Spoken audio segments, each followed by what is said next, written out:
Welcome to my YouTube channel. आज मैं आपके लिए लेके आया हूँ क्लास 9th का चैप्टर क्वाड्रिलेटरल। आज हम उसमें कवर करेंगे 8.1।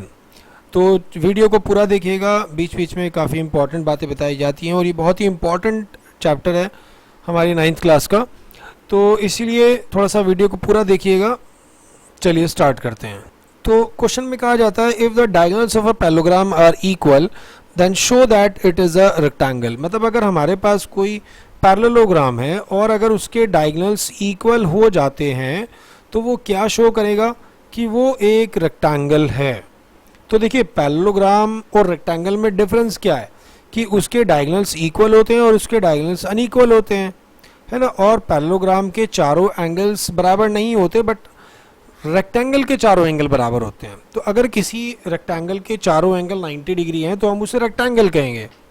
किसी भी क्वाड्रिलेटरल के चारों एंगल अगर 90 डिग्री है तो उसे रेक्टेंगल कहेंगे, स्क्वायर नहीं कहेंगे। स्क्वायर जब कहेंगे अगर ये कहा जाए कि चारों एंगल 90 डिग्री और डायगोनल्स भी इक्वल, तब वो कहलाएगा स्क्वायर। या चारों एंगल्स इक्वल और चारों साइड भी इक्वल, तब वो स्क्वायर कहलाएगा। अगर सिर्फ इतना ही कहा जाए कि चारों एंगल 90 डिग्री के हैं तो वो सिर्फ रेक्टेंगल ही कहा जाएगा। तो अभी फिलहाल हमें क्या गिवन है कि A B C D is a parallelogram.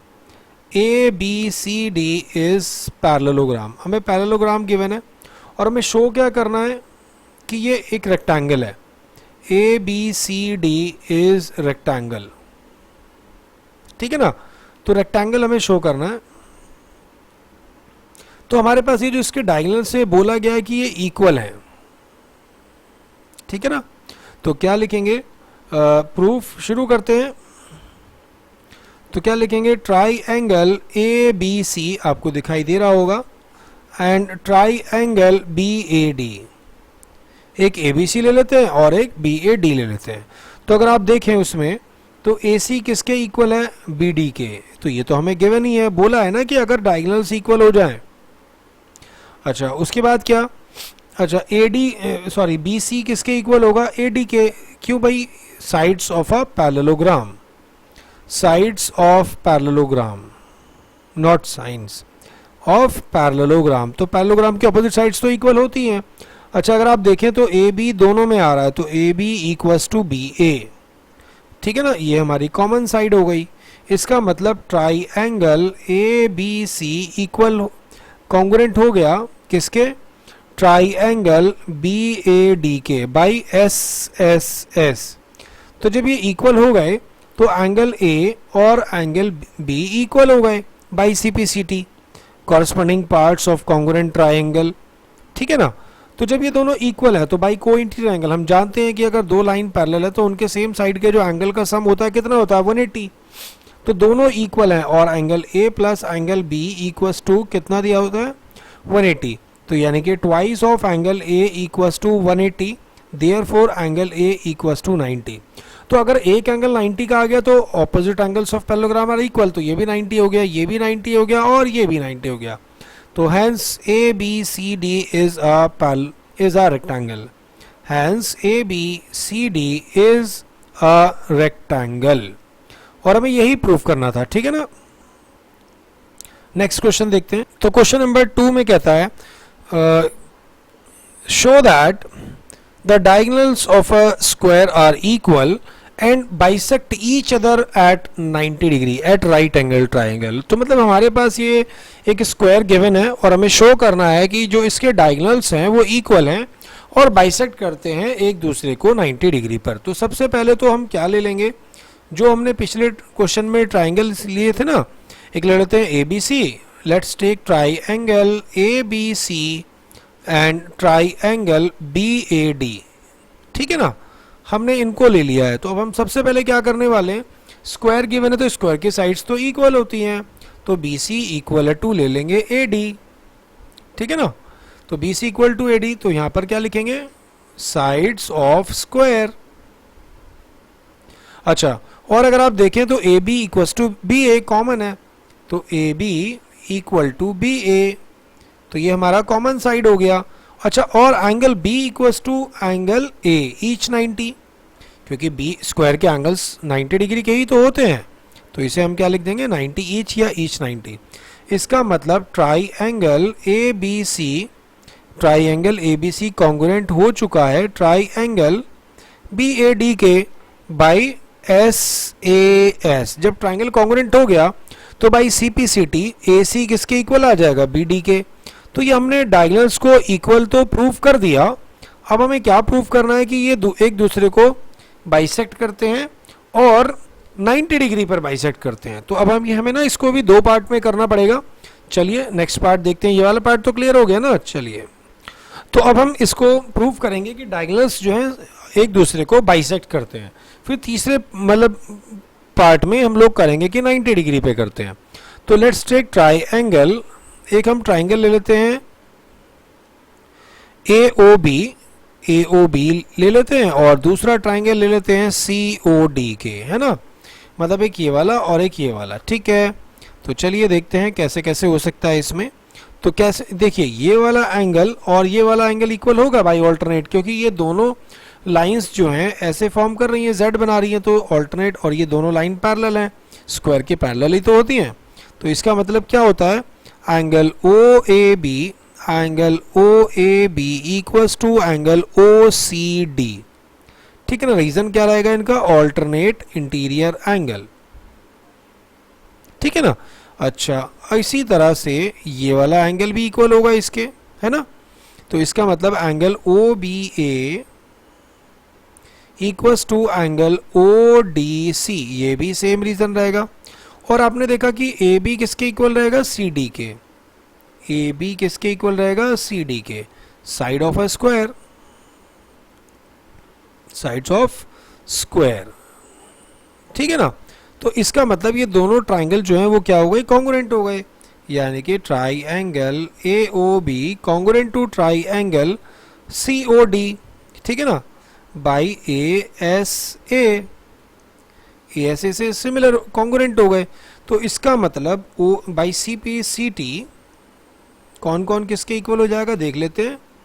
हमारा हो जाएगा O A equals to O C and O B equal to O D. तो देखिए दोनों ने एक दूसरे को बाइसेक्ट तो कर दिया। अब हमें इसे राइट एंगल पर और प्रूव करना है कि ये जो है 90 डिग्री पर है। तो यहाँ पर कर लेते हैं। Let's take triangle A O B and triangle C O B. एक ट्राइंगल ले लिया हमने सी ओ बी के, हमने इसमें लिखा ओ ए इक्वल टू ओ सी, अभी जस्ट प्रूव किया है ना, जस्ट प्रूव्ड इन प्रीवियस, ठीक है। उसके बाद हमने देखा और A B equals to A B, ठीक है ना भाई। ये वाला साइड हमने इसके इक्वल ले लिया और हम क्या करने वाले हैं, ये वाला साइड इसके इक्वल ले लेते हैं, sides of a square. A B equal C B, है ना, ये लिख लेते हैं, साइड्स ऑफ ए स्क्वायर लिख लेना है, मेरे पास जगह कम है थोड़ी सी। और O B equals to O B, तो ओ बी किसके इक्वल हो जाएगा, ओ बी के, ये हो जाएगा कॉमन।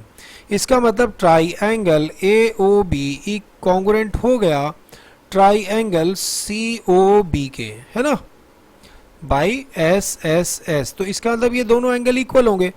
इसका मतलब angle B O A equals to angle B O C, ये दोनों इक्वल है by C P C T के, क्यों भाई। और जब ये इक्वल हैं तो इक्वल होने का मतलब क्या है, और इन दोनों का सम इक्वल तो है ये, और इन दोनों का सम कितना दिया हुआ है हमें, 180 बाई लीनियर पेयर, क्योंकि देखो ना स्ट्रेट लाइन है ऐसी, तो इन दोनों का एंगल 180 होगा और वो दोनों के दोनों इक्वल हैं। तो एंगल बी ओ ए और B O C is equal to 180। इसका मतलब angle B O A equal to कितना आ जाएगा, 90। बस हमें यही प्रूव करना था। Is that clear. चलिए नेक्स्ट क्वेश्चन देख। तो अगले क्वेश्चन में कहता है diagonals A C of parallelogram A B C D bisects angle A. मतलब अगर किसी पैरेललोग्राम का जो डायगोनल है वो एक एंगल को बाइसेक्ट कर दे, तो हमें क्या शो करना है फर्स्ट पार्ट में कि ये ऑपोजिट एंगल यानी कि एंगल सी को भी बाइसेक्ट करेगा, और ये हकीकत में ए बी सी डी एक पैरेललोग्राम बन जाएगा, ठीक है। तो इसको हमें देखो करने के कई तरीके हैं। या तो इन दोनों ट्रायंगल को आप कॉन्ग्रुएंट प्रूव कर दो तो वैसे ही इक्वल आ जाएगा, या एक काम करो कि जो हमें गिवन है उसे यूज कर लेते हैं, है ना।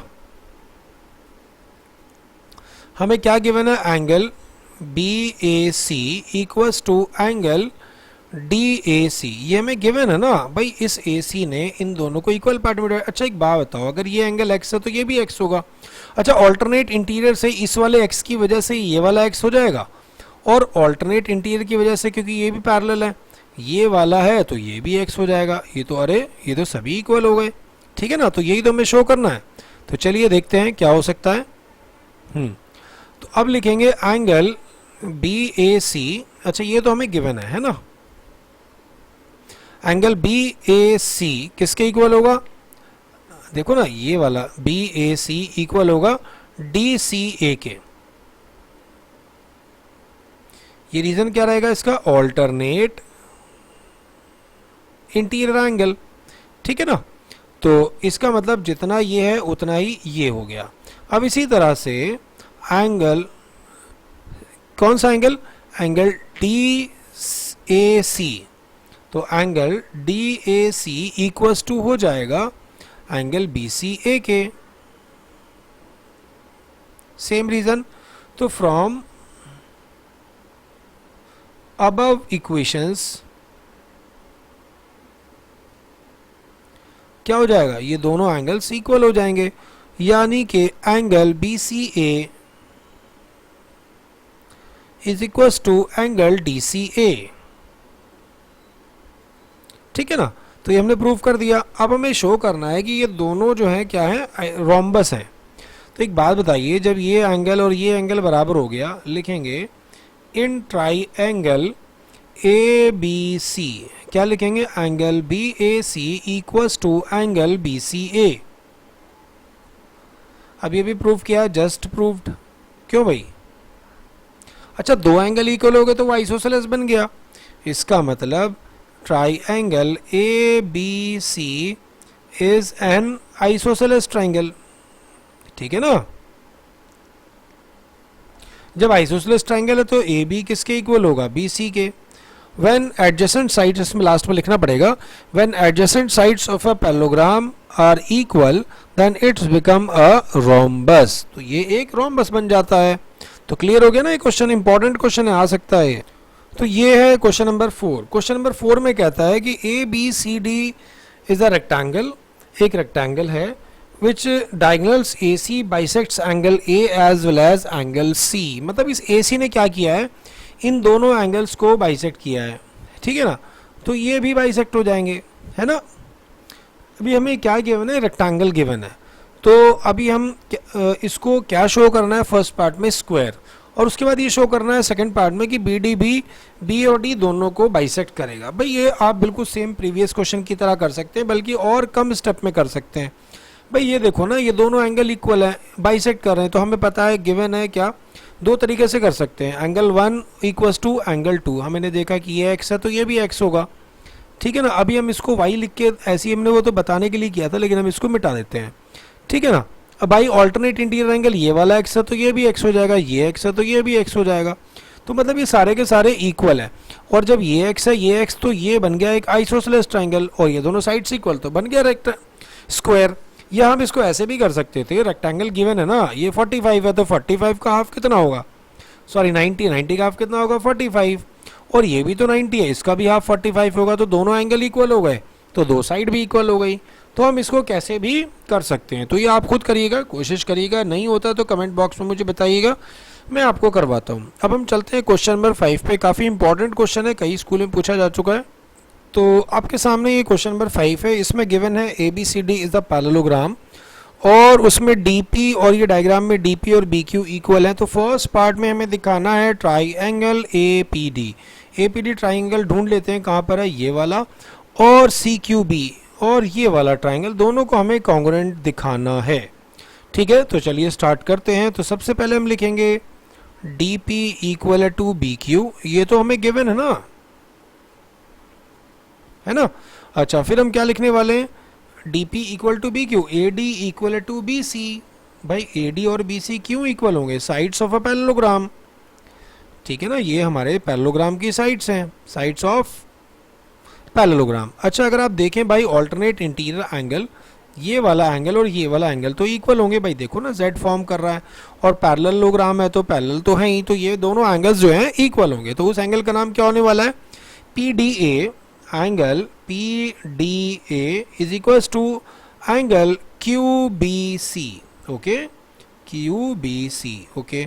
इसको हम क्या लिखेंगे, ऑल्टरनेट इंटीरियर एंगल, ठीक है ना। अच्छा, इसका मतलब triangle A P D congruent to triangle C Q B. तो ये कौन से कॉन्ग्रुएंसी लगी है इसमें, बाई एस ए एस, है ना। अच्छा, सेकंड पार्ट में बोलता है कि भाई वो तो हमारा सी पी सी टी से ही हो जाएगा। तो ये हमारा सेकंड पार्ट की A P equal to C Q. तो अभी हम देखेंगे कि ए पी जो है वो उसी ट्राइंगल का पार्ट है जो हमने दूसरे ट्राइंगल को कॉन्ग्रुएंट प्रूफ किया, उन्हीं दोनों के पार्ट्स हैं ए पी और सी क्यू। तो क्या लिखेंगे, triangle A P D congruent to triangle C Q B, है ना। तो क्या लिख देंगे, फ्रॉम फर्स्ट पार्ट, इसका मतलब by C P C T क्या हो जाना है, A P equal C Q, ठीक है। चलिए अब इसके थर्ड और फोर्थ पार्ट बिल्कुल सेम ऐसे ही है, उसको करते हैं। तो ये हमारा थर्ड पार्ट है कि triangle A Q B is equal to congruent to C P D. तो ए क्यू बी ये वाला ट्राइंगल है और सी पी डी ये वाला। तो अगर आप इसमें वही यूज़ करेंगे सबसे पहले तो कि बी क्यू और डी पी इक्वल हैं, तो क्या लिखेंगे, B Q equal to D P. इसको तो हम गिवन ही लिखेंगे सबसे पहले ना, हम गिवन वाले को यूज़ कर लेते हैं। अच्छा, और ए बी ये वाला साइड और ये वाला साइड इक्वल होंगे, भाई पैरेललोग्राम है तो अपोजिट साइड्स तो इक्वल होंगी। तो ए बी किसके इक्वल आ गया, सी डी के, है ना। तो लिख देते हैं अपोजिट साइड्स, या खाली साइड्स ऑफ अ पैरेललोग्राम भी चलेगा, साइड्स ऑफ पैरेललोग्राम। अच्छा, अब ये भी तो ऑल्टरनेट इंटीरियर बन जाएगा, एक ये वाला एंगल और एक ये वाला एंगल। तो इस एंगल का नाम क्या है, Q B A. Angle Q B A is equal to angle P D C, angle P D C ये भी हमारा ऑल्टरनेट इंटीरियर एंगल है। इसका मतलब triangle A Q B congruent to triangle C P D by S A S, और fourth part तो हमारा by C P C T हो जाना है, by C P C T A Q equal to C P. अच्छा, fifth part में क्या कहता है कि A P C Q is a parallelogram, A P C Q is a parallelogram. अच्छा, तो चलो देखते हैं इसको कैसे करेंगे। तो सबसे पहले क्या लिखेंगे, A P is equal to C Q, A P is equal to C Q from second part. अच्छा, और फिर क्या लिखने वाले हम, A Q is equal to C P, ये क्या लिखने वाले हैं, फ्रॉम फोर्थ पार्ट। तो अब देखिए ना, दोनों पेयर इक्वल हो गए, when both pair of opposite line are equal then it's become a parallelogram. ये स्टेटमेंट आप लिख सकते हैं इसमें, मतलब कि अगर कोई भी दो lines equal, the opposite sides of a quadrilateral are equal, ठीक है ना, the opposite sides of a quadrilateral are equal. अगर किसी क्वाड्रिलेटर के अपोजिट साइड्स इक्वल हो जाती हैं तो भी वो एक पैरेललोग्राम फॉर्म करता है। चलिए नेक्स्ट क्वेश्चन देखते हैं, क्वेश्चन नंबर 6, इंपॉर्टेंट क्वेश्चन है वो भी। तो ये है हमारा क्वेश्चन नंबर 6, ये भी इंपॉर्टेंट क्वेश्चन है, कई स्कूल्स में पूछा जा चुका है। ये बोलता है कि A B C D is a parallelogram and A P and C Q are perpendicular from A and C on the diagonal B D, मतलब बी डी पर ना ये परपेंडिकुलर्स हैं, ठीक है ना। उसके बाद क्या कहता है कि show that triangle A P B and triangle C Q D, ये दोनों ट्राइंगल जो है हमारे कॉन्ग्रुएंट है, मतलब एक ये वाला ट्राइंगल और एक ये वाला ट्राइंगल। और सेकंड पार्ट में कहता है A P is equal to C Q. तो ए पी सी क्यू तो बस इसी से ही हो जाएगा क्योंकि इसी के ही पार्ट है। तो मेन है हमारा इन दोनों ट्राइंगल को कॉन्ग्रुएंट प्रूफ करना, ठीक है। तो चलिए स्टार्ट करते हैं। तो प्रूफ क्या, triangle A P B and triangle C Q D, okay. तो हम सबसे पहले क्या लिखने वाले हैं, angle P equals to angle Q each 90। हम इसका पूरा नाम भी लिख सकते हैं या 90 भी, क्योंकि देखो P पर ना 90 ही बन रहा है। अच्छा, एक बात बताओ, ये जो है जब दो लाइन पैरेलल होती हैं तो ये वाले एंगल इक्वल होते हैं, चाहे सीधा Z बने चाहे उल्टा Z बने, वो तो ऑल्टरनेट इंटीरियर एंगल इक्वल ही होंगे। और हमें गिवन है पैरेललोग्राम में तो ऑब्वियसली ए बी और सी डी पैरेलल है, तो उनके ऑल्टरनेट इंटीरियर एंगल मतलब ये वाला एंगल और ये वाला एंगल इक्वल होंगे। तो हम इस एंगल का नाम क्या लिखने वाले हैं, angle P B A equals to angle Q D C, angle Q D C. इसमें रीजन क्या रहेगा, ऑल्टरनेट इंटीरियर एंगल। अच्छा, और अगर आप देखें तो ए बी किसके इक्वल है, सी डी के, भाई साइड्स ऑफ अ पैरेललोग्राम, तो A B equal C D, तो इसमें क्या लिखेंगे, ऑपोजिट साइड्स ऑफ पैरेललोग्राम।